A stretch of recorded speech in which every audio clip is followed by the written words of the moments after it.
What's going on, YouTube?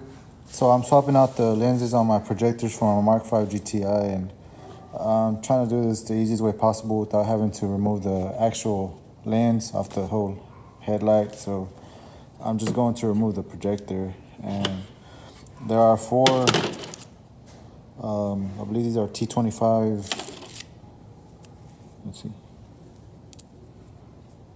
T25 screws that hold the actual projector inside the bracket, and there's one on each corner. I already undid mine, but there's one right there, one here, one over here, one over here, and it'll be these silver colored screws.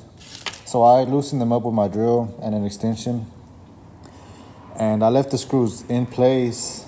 I didn't want to drop none in there, but you'll have to undo the igniter off the back of the headlight, this igniter, and then this kind of wiggles out. I didn't even disconnect this bottom connection. I already had it out, but I wanted to show y'all.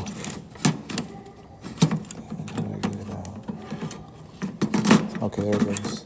Yeah, you just kind of got to play with it a little bit. And there it is. So I hope this helps y'all out, and I'll show you my clear lens real quick. And it's crystal clear. You can't even tell it's in there, right? So yeah, hopefully this helps the output. And I got the lenses off the retrofit source. So peace.